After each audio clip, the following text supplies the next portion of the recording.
there is no poverty, then definitely hunger will be absent, definitely, because hunger is head of poverty. And you address hunger first and then only move to poverty. And therefore, so how many, if you, even now, if you go and take stock of the hunger households and the persons who suffer with hunger, you definitely realize that more women will be there with zero, I mean, with hunger. And so given that, how gender is to be incorporated. So when you are talking about gender policy, or when you talk about a policy on hunger-free society, then we have to. In the slide, I'm on the slide 17, sustainable goal. There it is only point given, but I'm substantiating. Anybody feels that I'm fast?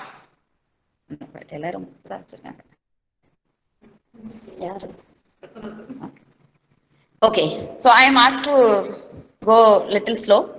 I'll stick to that. I'm a little conscious of the time.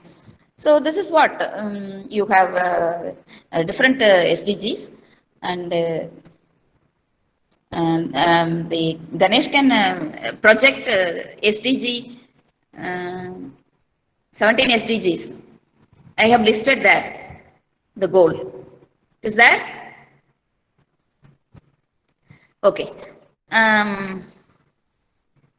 So that is followed by good health and well-being. So I already told poverty and hunger, they are connected with well-being also. When women suffer or men suffer from poverty and hunger, health won't be ensured. So therefore, in order to have good health and well-being, you have to address the issues of poverty and hunger first. And it is not simply taking ensuring food security alone. You have to also ensure proper healthcare facilities and balanced diet to be. It is not simply that one time food is available and therefore people are out of hunger. No, it has to be also balanced diet so that people will not, what I should say, feel shortage of the whatever the other nutrients needed. And that is followed by quality education. Okay, quality education, it is happening thanks to Government of India, Government of Tamil Nadu, and also the people who are proactive in introducing or helping to introduce the various policies to improve the quality of education. We have been talking about education, improving the quality of education, inclusive education, and the very important issue is the access to education. So when it is when you talk about quality in quality education, I told that there is a division in the society, like which course the woman should choose for and which men. Of course, now in the middle class and the upper middle class, the equation is changing, and the women and our girls are performing, and based on merit, they just enter into the technical courses or in the other courses which are quite difficult to get admission, but because of sheer, what I should say, the merit, women are participating. It is not that the women are not able to, they are able to get more marks, but in certain households, for example, at least below 50, I'm talking about middle class, upper middle class, maybe constituting about 20-25%. In the rest of this, you have the lowest bottom, that is around 10 to 20% of the population where poverty and hunger are still prevailing. It is difficult for these girls to take into education. And of course, I cut short because the other goals are there.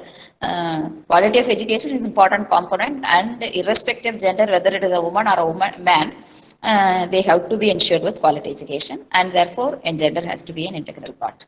And fifth goal talks about gender equality. So gender equality and empowerment of women and girls are connected, and when gender equality is ensured, it is not only helpful for the women, it is also equally helpful for the men and the society as a whole. So that is the perspective in which we have to see gender equality.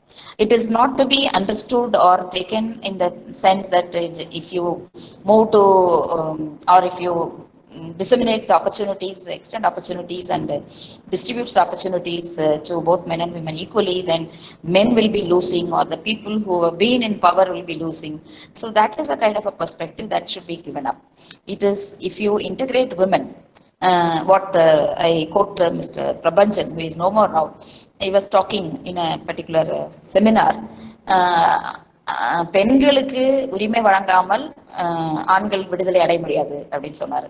So if women are, I mean, men are to be liberated, women should be given the freedom to make their own decision, participation, etc. But unfortunately, this is not seen in that perspective. When women take up the role, there is a kind of a jealous enviness coming from the other gender. So that should be whether the women, and there are also other issues like women take up, perform and excel in a particular context, be it a leadership position or in politics or in a managerial role, then they will attribute that to the women good. Like women, I know how she got this position, etc. When men receive the same role and got to some positions of leadership, that is attributed to their merit. Whereas for women, it is attributed to their womanhood. Like character assassination is very common, irrespective of whether it is a management position or political position or any other leader position. I'm not generalizing, but it is happening. So in this context, we have to be very careful to invite and encourage more women, entertain more women to join in all the fields where for gender mainstreaming will take place. So I go on add, I mean, when I said, or UN said, that gender should be an integral part of all the SDGs, I should substantiate in all the 17 goals, but due to positive time, I just finished with this 5 goals. Maybe the other 6 I should focus on, because I'm working right now on this issue of what is this goal 6 says, clean water and sanitation. So clean water and sanitation is a major concern. It is something to do with the what you call the health of the human being, and therefore when we talk about goal 3, that is gender health and good health and well-being, this is connected with goal 6 also, clean water and sanitation. Because I already told that gender cuts across all the 17 goals. So we recently conducted a study, it is still to be completed, about the kind of sanitation facilities at the workplaces for women. And for some categories, the unorganized sector, there is complete absence of the sanitation facilities. Leave alone simple access to toilet, leave alone these mental hygiene needs, or the needs to, what I said, the gender mainstreaming needs to sanitation. So if gender mainstreaming in sanitation is to take place, you have to have facilities attached to the mental hygiene needs also. I often quote this example, like whenever I go out in the big, whether it is a 5-star hotels or simple hotels, you will find the ashtrays. So what does it convey? That men smoke, or women also, it's no denial. There is an ashtray to put that ashes. So that is everywhere kept, whether it is a very big or a small hotel. And also you have other toiletries, but no hotels will provide a sanitary napkin. So now women are also, that is what I mean. The beginning, women were not traveling much, and therefore they didn't go, stayed in hotels, etc. And therefore you were not providing social facilities. But now women are also going, and young women are also going. It is not that every time they will carry sanitary napkins with them. So therefore, it is necessary that the hotels can also mainstream the gender needs while talking about this stay. And similarly, the toilet constructions. You have the facilities meant for men, whether it is airport or railway stations, wherever you go. But same approach should also be seen there, to provide a vending machine or an incinerator to dispose the used sanitary napkins. Slowly it is happening, and large corporates are there to incorporate such needs, but it is not happening.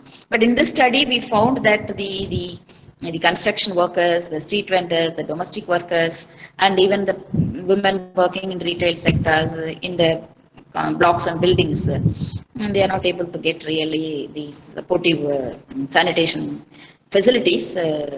Maybe some exceptions are there, I don't totally say that, but construction industry, where women are mostly engaged in, and most of the women commute for about 100 kilometers up and down every day.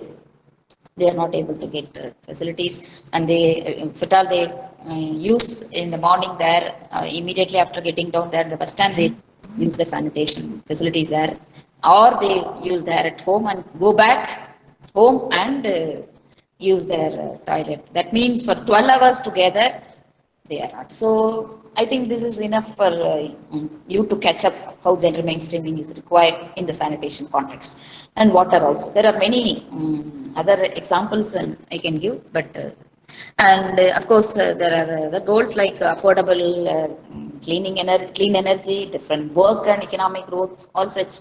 So everything. So sustainable cities also there, and responsible consumption and production, climate action, life below water, life on land, peace and justice. So these are all the different goals where, without attending to the needs of every individual in the society, be it a man or a woman or transgender or LGBT, it is difficult to claim that the gender equality be ensured.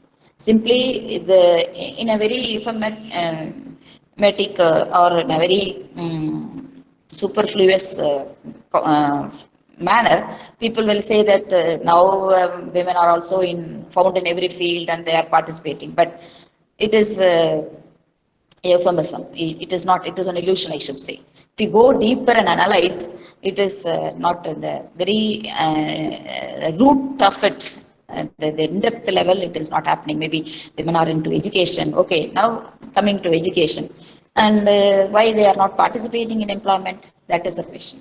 So now I request Ganesh to move to some tabulated slide, different development approaches. I skip because of the time.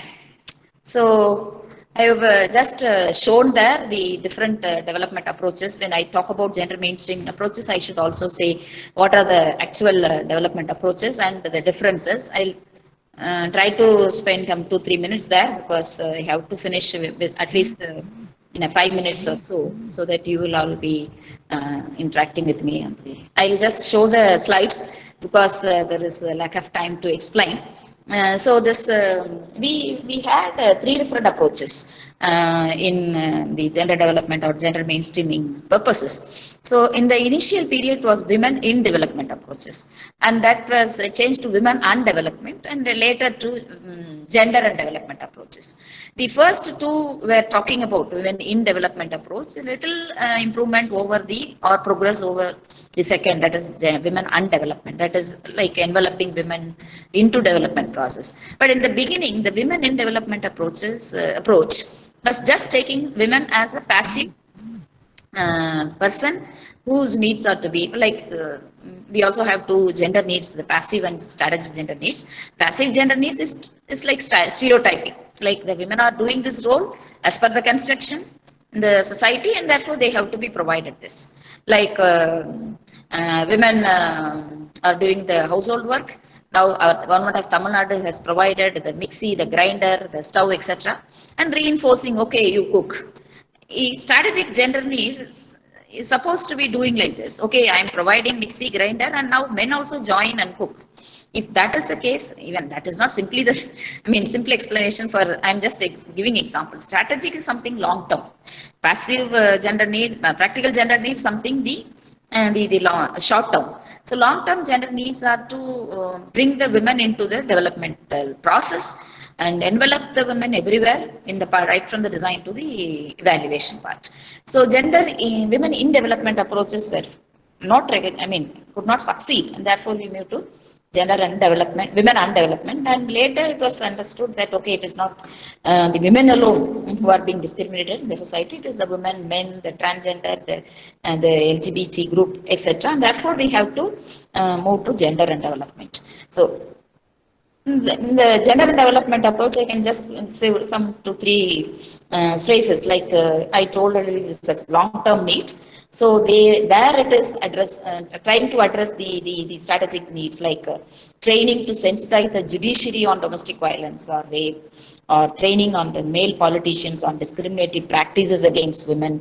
So all these things. So when it is gender and development, the focus was different. So now we are implementing and operating on that. And in this gender and development approach context only, I'm talking about gender mainstream.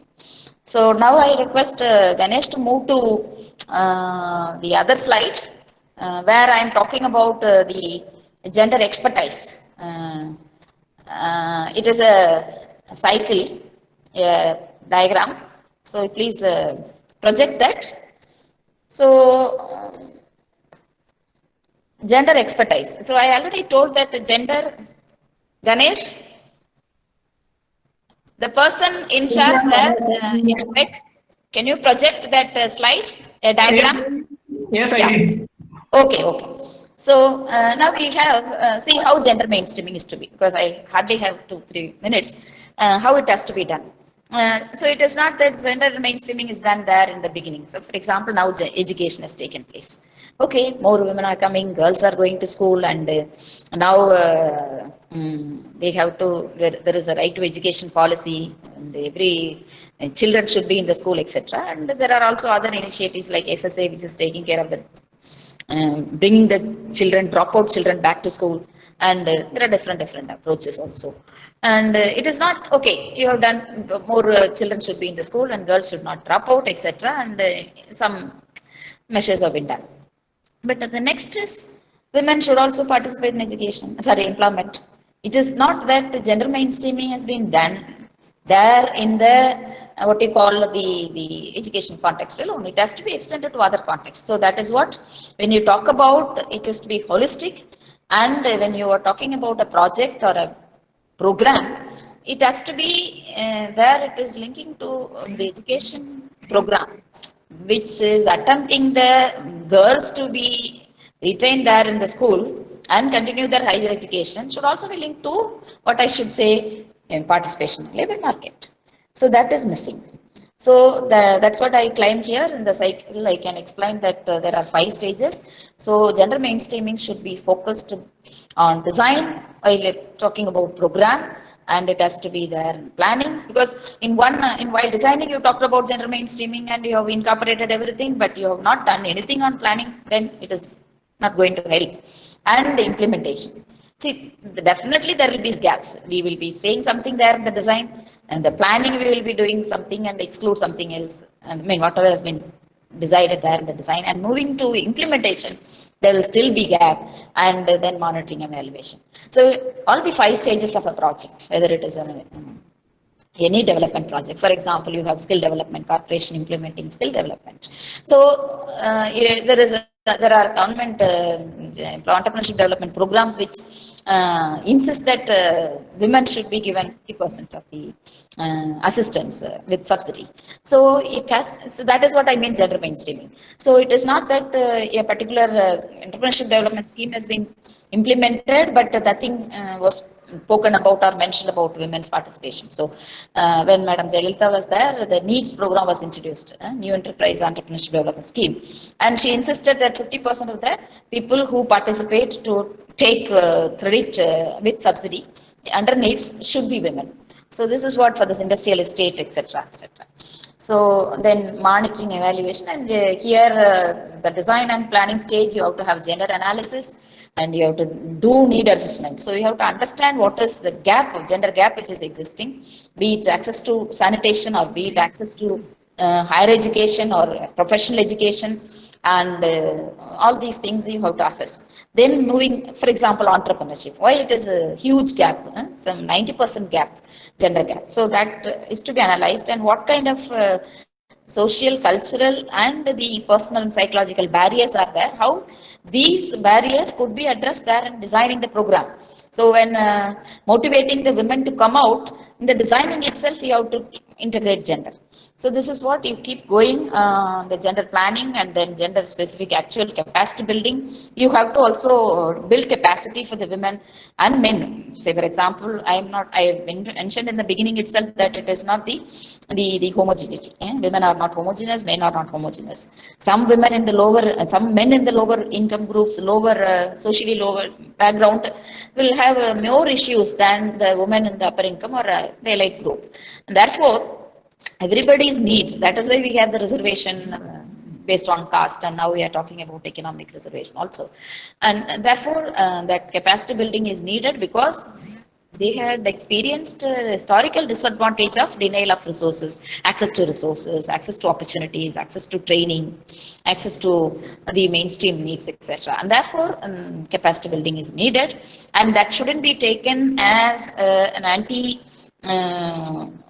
society. Many people feel that reservation is again anti-people, only those people who are really getting reservation or participating. No, they faced historically disadvantage. I mean, some issues, and therefore they are compensated now in the with the reservation policy.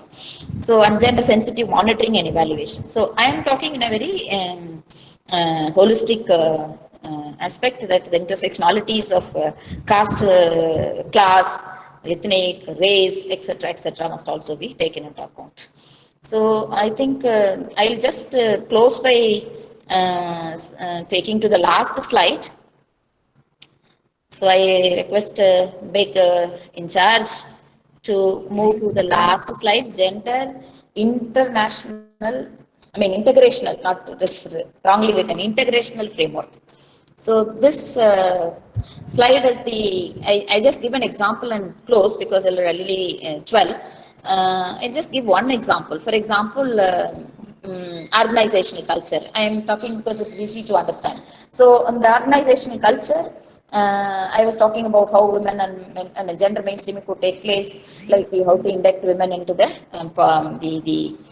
committees. So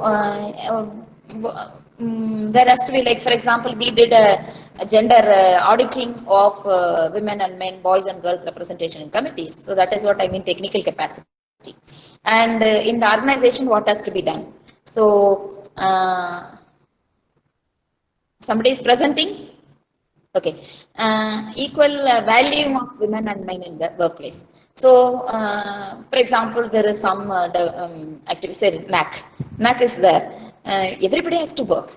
You can't exclude, or you're not supposed to exclude women just because they have responsibilities at household, and therefore they may not be able to stay back for a long, and more opportunities being given. It is a work. It's not just opportunity alone, but assigning responsibilities only will turn out to be an opportunity later, and they will also develop themselves. But what is the kind of a perception for the head of the institution that, okay, if we bring women into the committees, then they cannot stay back for a long and sit and work, and we cannot achieve rank. But there are women's colleges which are really getting very good ranks with women's participation only. So I'm talking about institutions where both men and women faculty members or staff working. So this is what. Then the accountability is like, I just quote one example, the incentives and rewards. Okay, when you're making, I will conclude, sir. I'll try to conclude. So gender assessment is to be done, gender analysis is to be done, and when you take up a program, it has to be right from the designing to what I should say, the implementation and monitoring, evaluation. Till that time, the kind of gender mainstreaming focus should be there, and that is what whatever we have attempted so far is happening. But there is an issue that the gender needs, the strategic gender needs are yet to be captured, because still women's role is seen as reproduction, emphasizing on reproduction and the household duties, the care economy, and their participation outside in the leadership or decision making positions are still in a question, though some have succeeded. And of course, I should also see those who have succeeded also had some background, and therefore the first generation, second generation learners are still to reach the heights, whereas the fourth or fifth generation learners could be in a position to occupy, and their social background also help them to mainstream gender. But different kinds of issues prevail, respective of whether it is the upper income or lower income, whether it's west or the other parts of the globe. So what we actually need is to understand the context in which we are working, the kind of issues, and accordingly prioritize and plan and try to, what I should say, contribute to the policy. So with this, I'll stop. It is already 12, and look for some questions and interactions.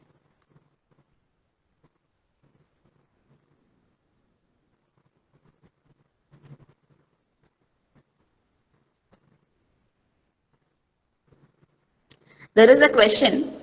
Can you talk about importance of women and feminist leaders from the perspective of gender mainstreaming?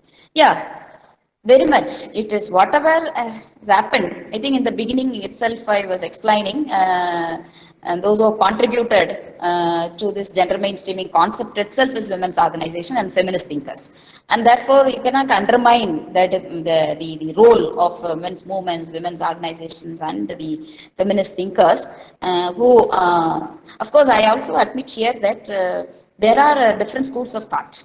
Like some of the feminists do not believe in the gender mainstreaming at all, because they say that everybody should be treated equal and they have to be given the opportunities, not comparing the position of men, but women have their own freedom too.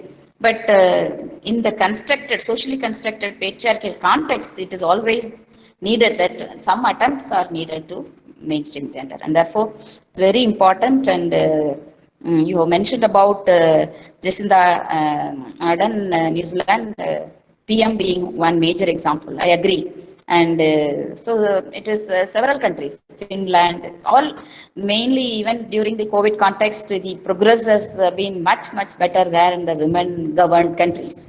So I don't undermine that the men are not doing. Men are also doing, but men were there for years together, for long years together. Whereas women started coming in recently, and they when they are gender sensitive, when they are inclusive in their governance, then inclusive in their approach, then definitely they will be democratic and decentralized in their approach, and will contribute to betterment. So, is there any other questions? Goals among the 17 sustainable development goals, can you please explain what is life below water, the 14th point? Yeah, this is about the resources, and it is right from the microorganisms to the sea resources, the water resources, etc., etc. So we are mindless of these resources. We just overexploit the water. For example, one example I can give, the hilly areas where you have the water, the spring water, which is very natural, the natural springs you get. But a corporate or a multinational corporation go there, extract the mineral water and commercialize, or establish a company to produce some chemicals or whatever it may be. So then you are really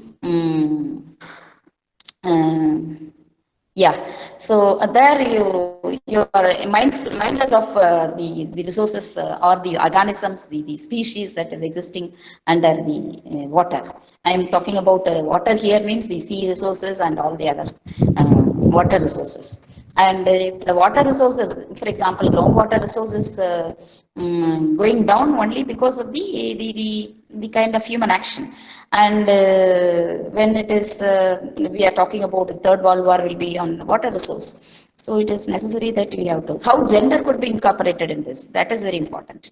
And recently, I don't know whether you have seen women going and harvesting seaweeds from the seas. Like earlier, it was all men who were going there and harvesting that. But now women are trained and they go and harvest seaweeds. And therefore, that is one aspect in which women are now participating. It is not restricted to men alone. So accordingly, the facilities must be provided, whether it is a small boat or whatever kind of other facilities needed. It has to be with gender sensitivity to be provided. And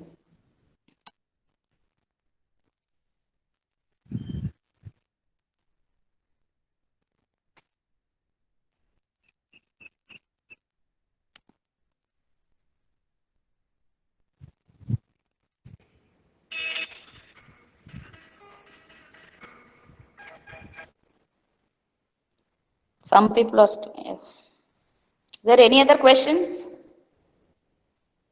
I don't see other questions there in the chat box. Wanted to ask about the development of gender studies and women's studies as discipline of study and how they are constantly facing lack of funding. Okay, something which is not connected here, but I can try to establish the connection. See, gender mainstreaming, gender study, establishment of gender studies and women's studies in the university or in the education system is one initiative of gender mainstreaming. So the Women's Studies Department will talk about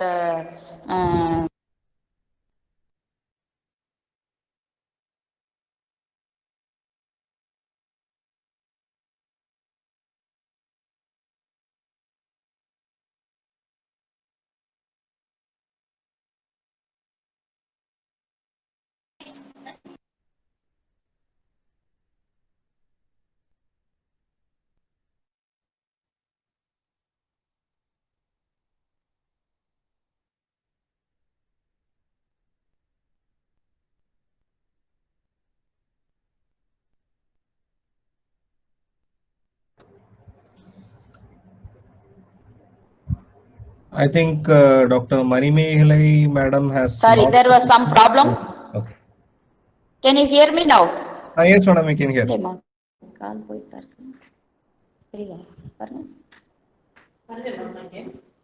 Hello? Madam, we can hear, you can speak. Am I audible now?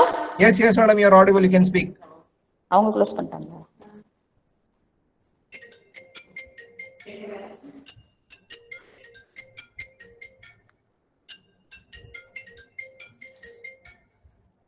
Madam, if you are able to hear, madam, you can speak.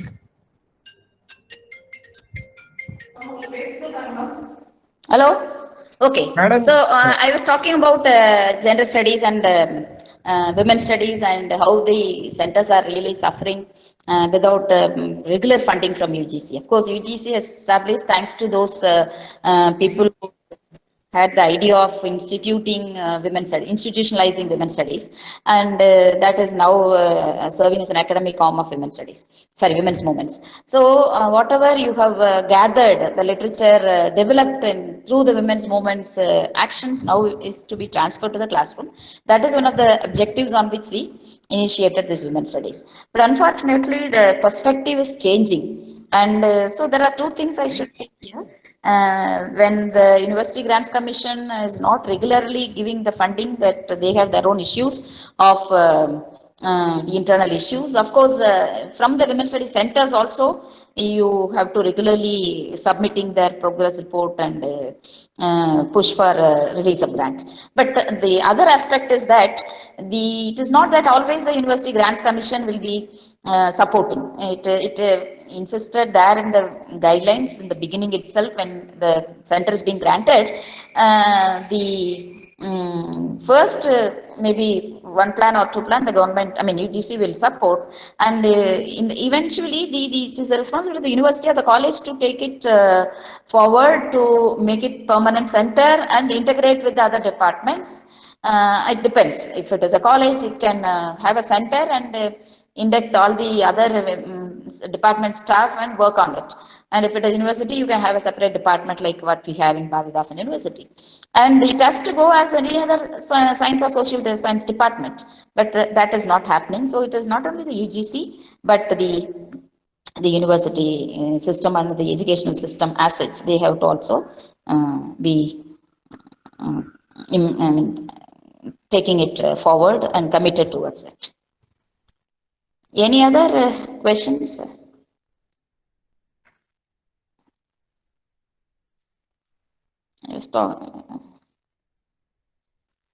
Okay. Is there any other questions? Because I could not see in mine because there was a cut and again I rejoined. Sami, where are the questions? Okay. So if everything is done, I think we can close. I thank Beck, Bhagadasan University, and all the participants for accepting the change in the schedule from Meera to Manimekalai. Of course, you must have been expecting that Meera to be here, and definitely you will get her on Monday 15th. And you had missed her delivery also today. And I apologize for the same, and I thank everyone for their active participation. Thank you. Thank you very much. Manimekalai ma'am. Ma'am.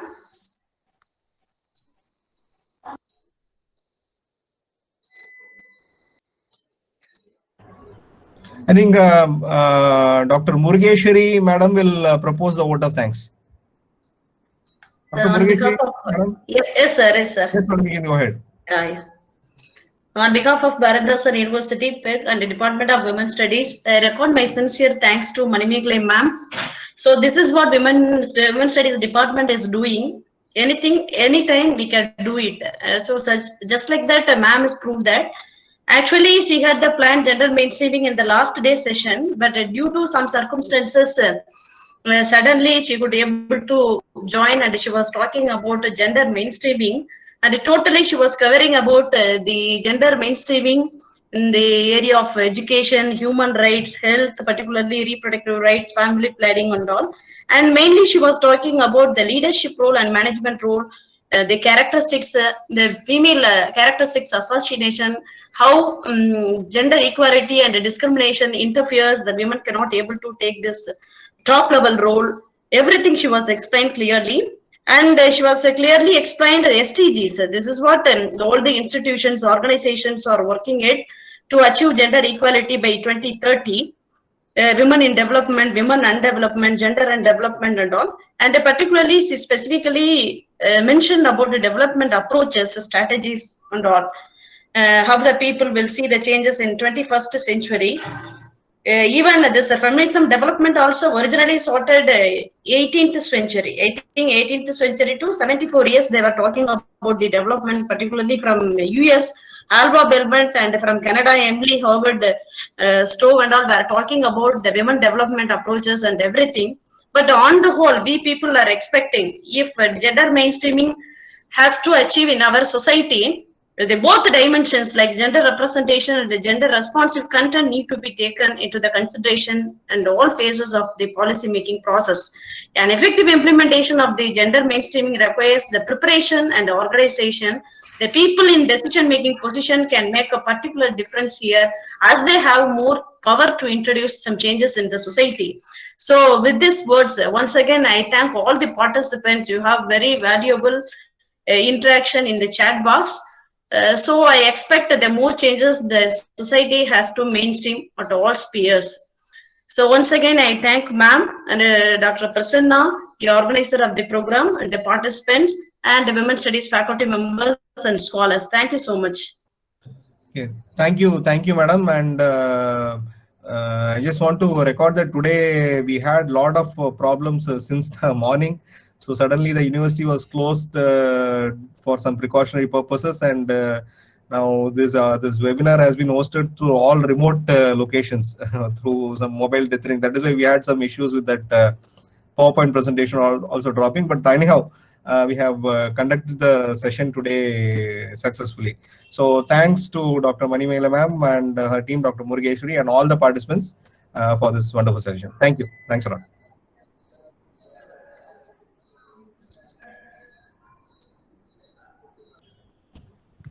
Thank you, sir. And so tomorrow morning, 11 o'clock, we will be connected with the other speakers. Thank you.